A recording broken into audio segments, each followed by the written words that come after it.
Hey, what's going on? Y'all back with the Heat for the Streets, man. It's AK Showtime.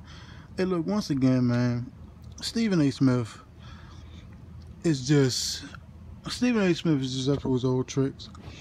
So yesterday, First Take was on, um, and obviously yesterday the news came down that Ezekiel Elliot is going to be suspended for 6 games. He's going to have to serve a minimum of 4 until he can appeal again, and then possibly he can come back for the next the fifth for the 5th game that he would be serving for that out of the 6-game suspension, which would be, I think, against if I'm not mistaken, it's going to be Oakland. It might be either Oakland or Seattle. And no. When he comes back from the 6-game suspension, he'll play Seattle. But I think the 5th game should be Washington, maybe. I gotta check the schedule. But so don't quote me on that. But Stephen A. Smith up to his old tricks. He basically was just saying the same old shit. He should have already served because Max called it a stupid tax. And I'll get to his comments in a minute. I'll also put a link to the segment in the video because Max just bodied the dude. But he basically said the same old shit he always said. Oh, he should have been suspended because he's an idiot. And why fight the battle when you already know you're going to lose and all this other stuff? Let me tell you something. If I know, look, the collective bargaining agreement that they signed, the players signed, to avoid a lockout a few years ago, they basically signed away their rights to basically, you know what I'm saying, have any power when it comes to whether it should be suspended or not, because they gave Roger Goodell all the power. The owners and the players gave him all the power. But you know what I'm saying, the one thing about Ezekiel Elliott is, yeah, he knew he was probably going to lose this eventually. And it turns out, you know what I'm saying, ain't no more, of the NFL hitting the wall. You know what I'm saying? The Coyote finally found the road runner. You know what I'm saying? Finally caught the road runner.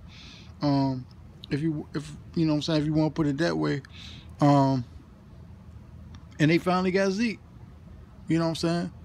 I'm a little upset because I feel like they suspended this dude knowing all of the parameters of the case, that 2 police departments and 3 courts of law, 4 if you really want to count the one in New York, 3 courts of law found him, you know what I'm saying, pretty much innocent in the whole thing, and they kept blocking the suspension. The one, I think, in New Orleans, the one in Texas, and there was another one in Ohio, and then he went to the one in New York, for the appeal hearing and stuff like that. But Stephen A. Smith kept talking about, yeah, man, what's the point of fighting? Because you're already gonna lose. There's no point of fighting it. You know what I'm saying? To keep on dragging this out when you already know that Roger Goodell got the power. And Max pretty much bodied the dude. He pretty much eated him.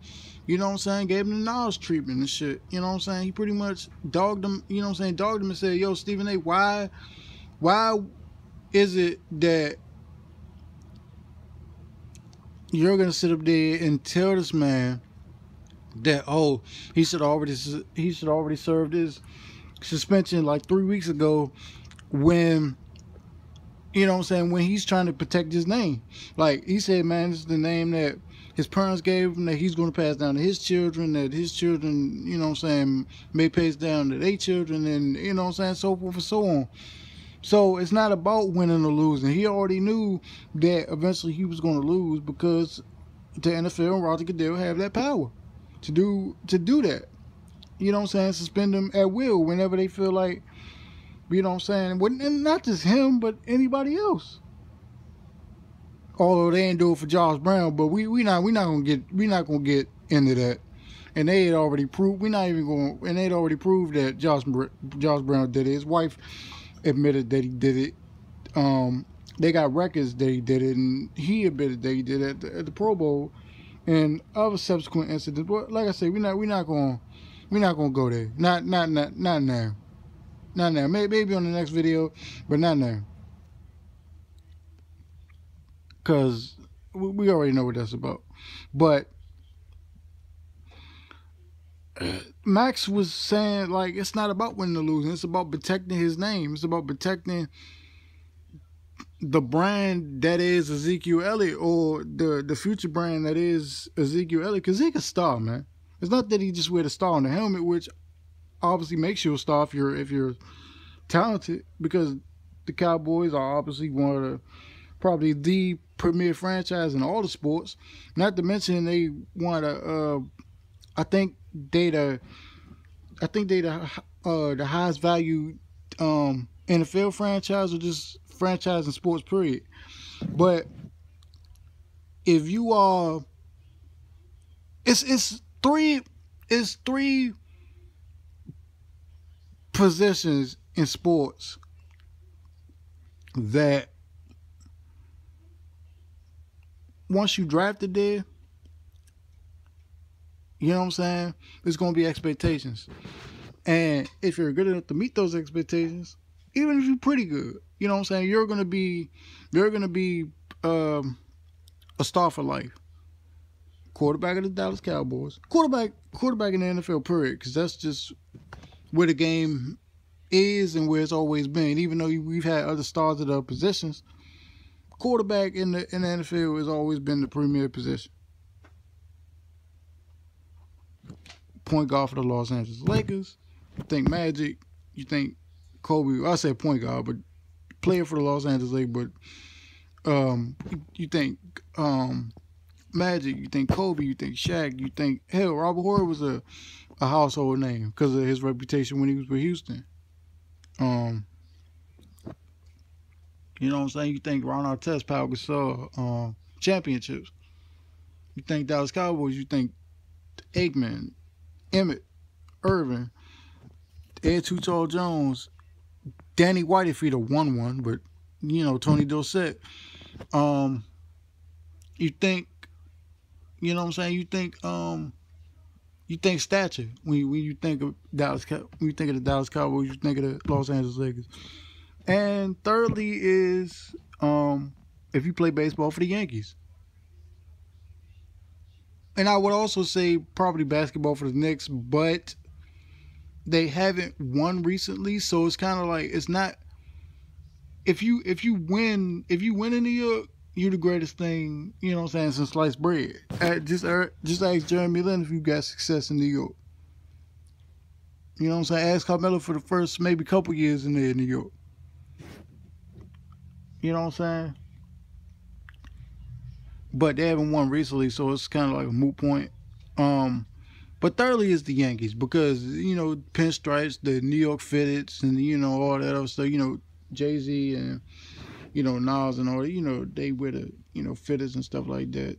And, you know, you got Jeter and, you know, all the great names in the Yankees, you know what I'm saying, organization or whatever, like A-Rod, Jeter, Hideki Matsui, Robinson Cano, Ern Boone, Roger Clemens, Randy Johnson, David Wells,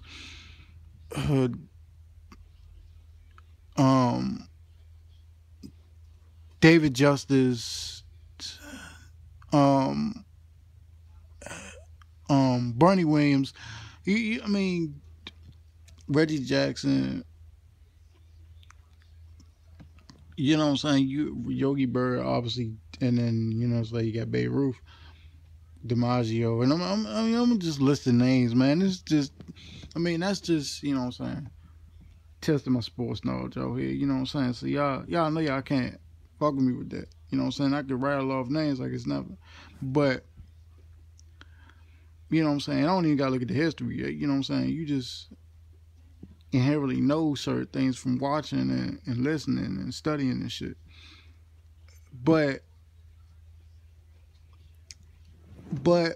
you know what I'm saying? Like those are the three premier like sports franchises in, you know what I'm saying, history. And when you play for those teams, everything gets magnified when you win or you lose.